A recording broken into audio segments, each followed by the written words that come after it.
Good morning and welcome to Stock Market Today for Wednesday, May 20th, 2020. I am your host, Dan Russo, the Chief Market Strategist at Chaikin Analytics. Find me on Twitter at @DanRusso_CMT.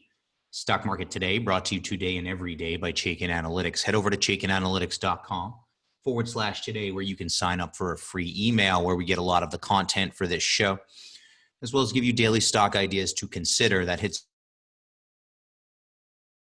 your inbox every trading day before markets open. So U.S. equities closed lower in Tuesday's trading, finishing near the worst levels of the day as questions swirled around a COVID-19 vaccine from Moderna. All sectors finished lower on the day, but discretionary and technology outperformed. Energy and financials lagged the broader tape. Treasuries were stronger across the curve. The dollar was stronger on the yen cross, but weaker against the euro and sterling. Gold was up 60 basis points. WTI crude added on 1%.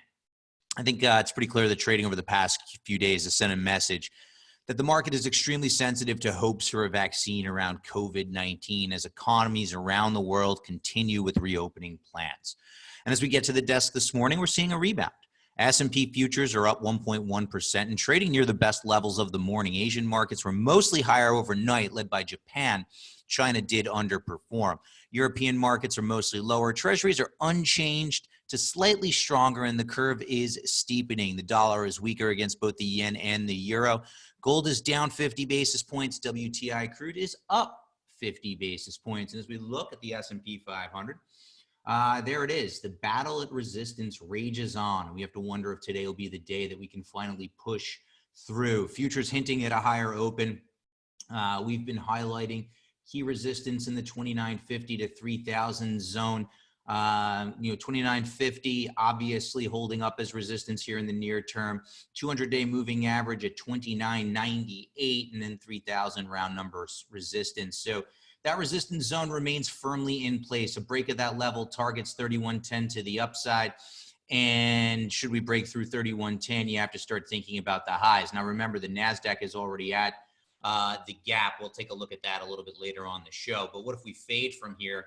2750 to 2800 is some initial support. Below that, 2490 to 2670 picked up a little bit. Those are key Fibonacci retracement levels that come into play based on Monday's high. We're moving towards overbought levels using that 13-period CCI. And Chaikin money flow is bearish. So, it's a grind, right? We've been in this range for about a month now. And to me, based on the sentiment and positioning data that I see, I think a continued range would be what frustrates the most people. And we'll take a look at what I'm talking about a little bit later on in the show. Let's dive into our market in a minute. What are we writing about in our note today? Well, questions surround COVID-19 vaccine. That led to an afternoon sell-off. Remember, the big part of the rally on Monday was phase 1 news from Moderna about a potential vaccine. But as scientists kind of dug a little deeper, their conclusion was there was not much there yet, and that led to the afternoon sell-off in equities. SPY and IWM continue to battle those near-term resistance levels, and so do the Qs, quite frankly. Just at a higher price point. Sentiment is mixed while specs remain largely net short the market, and by that I mean the S&P 500. Comm services regains a leadership role, and I think that that's interesting. And futures, as I said, do point to a higher open here today. Taking a look at the power bars now and the major indices, the Dow lost 1.5% yesterday, 4 to 11 bulls to bears there. S&P 500 down 1%. 58 bulls to 166 bears, so still skewed in favor of the bears. The NASDAQ is skewed bullish and was an outperformer yesterday, down only 27 basis points, 28 to 16 bulls to bears on that front. Small caps underperformed, but still have a slightly bullish ratio, 345 to 336 on the power bar ratio there. Bonds uptick, sending yields lower. According to the Chaikin Power Bar, large cap stocks are more bearish than small cap stocks, and the major indexes across the board are mixed. Hitting our stock of the day now. We drilled down on the consumer comm services group, and Facebook actually starting to look compelling to me. Facebook has a bullish Chaikin power gauge rating. It's in a strong trend above that rising long-term trend line. And it's in a strong industry group here. The Interactive Media and Services Group has a bullish power bar ratio. And if we take a look, we have a bullish stock that's strongly outperforming the market. Overbought, oversold indicator, getting close to oversold conditions, but not quite there yet. I'd like to see a perk up in money flow, but we've been persistently bullish over the past 12 months. So I think there's an interesting setup here. As long as Facebook is above this $200 mark, I think it's a compelling setup as a bullish idea, especially with that comm services group beginning to outperform. You do see strong outperformance on the part of Facebook. So I think there's a few ways to play this one. Obviously, you can wait for an oversold condition that sets up above 200. That's interesting. I think, you can look at it here for a partial and then add on a breakout. There's a few ways to play it. It's kind of, depends. That's unique to you as an investor, but that's kind of how I'm framing up Facebook here in the near term. So definitely looks like a type of name that warrants consideration on the bullish side of equity portfolios, and a couple other names in that group also look interesting. But we know that leadership has been concentrated in the fan mag, and while overall we'd love to see that improve, at the same time, if those stocks continue to lead, I think it makes sense to be paying attention to them. So Facebook does look compelling as a bullish idea. Taking a look at our sector tracker, the movement of the major sectors over the last 5 days, discretionary at the top of the list, which is kind of interesting. And we're going to talk about retail services in just a bit. Materials and industrials, part of that reflation trade, trading better. We highlighted materials recently, actually. Eastman Chemical, one of the names that we highlighted here and in our notes. I noticed that was trading up 6% in early activity. Comms and tech round out the leadership. Financials, utilities, and energy are in the middle of the road. REITs, healthcare, and staples are at the bottom of the list. So some of the defensives beginning to come off. That's staples. Remember, we talked about healthcare yesterday, how it was at a key level from a relative perspective. So we want to continue to monitor what's happening in healthcare, which has been one of our favorite areas of the market. But obviously, we do not remain dogmatic in our views. If the facts change, we change our mind. So we're watching that relative performance of healthcare very closely. Taking a look at the industry in focus now is retail services, which has lagged over the past 6 months, lagged the S&P 500 by about 7.7%. Power bar ratio, though, is neutral, 16 bulls to 16 bears. So a little something for everybody within the retail services group, which is currently ranked number 8 of 21 subsectors that we track. Now, the names that we want to avoid: Tiffany, very bearish; Monroe, MNRO, very bearish; and PriceSmart, very bearish ratings. But there are other names that probably warrant some attention if we drill down on the group. But what's interesting to me here is that this is not a Facebook-driven rally necessarily for this group. If we take a look at the XRT, the SPDR S&P retail ETF, we can see it as a neutral rating, but the trend is strong as it's regained this long-term trend line. Now, we've seen relative strength improve over the past month or so, and now starting to slightly outperform against the SPY. Overbought, oversold indicator rounding out of an oversold condition. Chaikin money flow is bullish, but here's why I think this is interesting,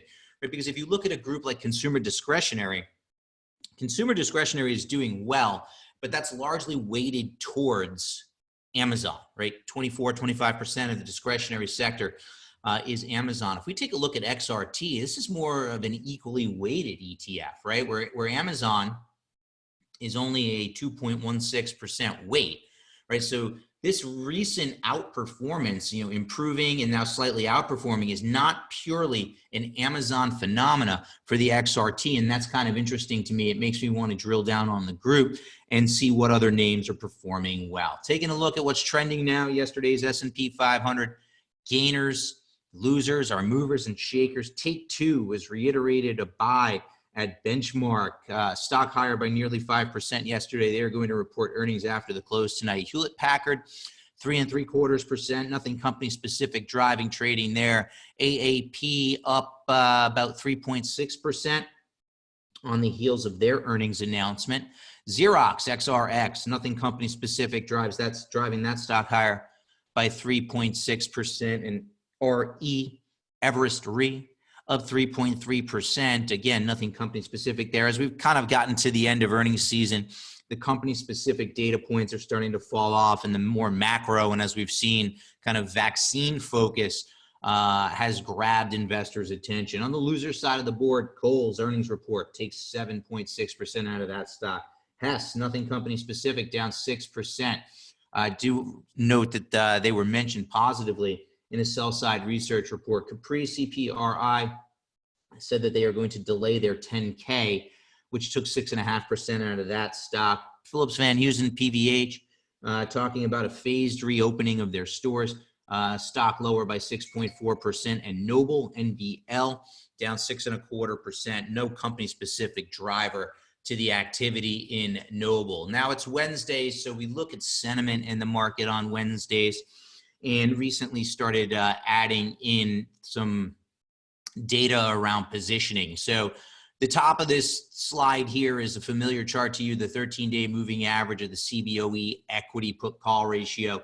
And it's unchanged from last week, down at that 0.6 level. That's kind of the lower bound of normal ranges for this indicator. Now, sentiment was really one of those things that becomes interesting at the extremes, right? We were extremely bullish as we entered 2020, right? And the market promptly sold off, taking sentiment to an extremely bearish level back in March, and the market promptly rallied.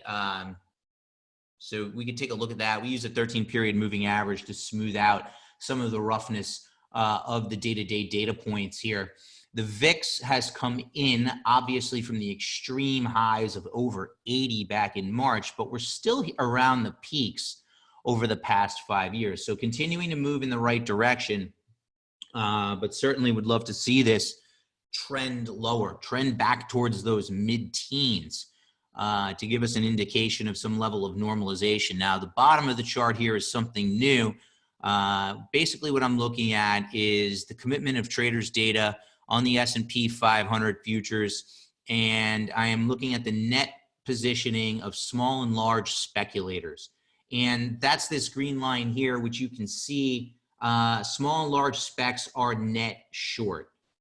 And they were massively net short at the lows in March, right? And the 52-period Z-score is what we're using to measure kind of normal levels. And you could see that they remain very net short. Z-score negative 2.69 here for the spec net positioning. So speculators are net short. Options traders look more bullish than bearish. Look at the range in the market. What would frustrate the most people? Obviously, it seems to me going sideways and continuing to chop around would be what frustrates the most investors right now. I'm not saying it has to play out that way, but just kind of framing up sentiment and positioning.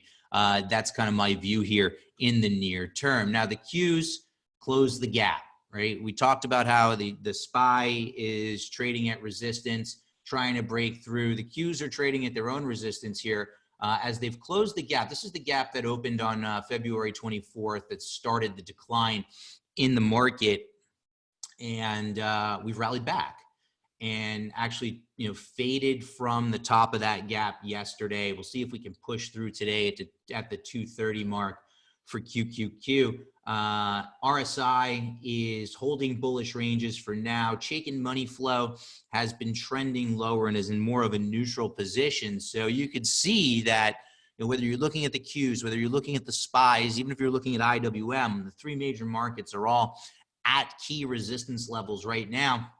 We lay them out in our note and our roadmap for what we think could happen should those resistance levels give way. And then finally, Comm Services is an interesting group to me as it's broken topside through this resistance area while RSI shifts to bullish ranges and it regains its leadership status against the S&P 500 or against the SPY. So interesting group, hence the Facebook call out here today. It is a holding within the communication services ETF. So I think it's something to dig in on and do some more work. That is going to wrap us up for today. Head over to chaikinanalytics.com/today, where you can sign up for a free 14-day trial. Hope everybody has a great Wednesday.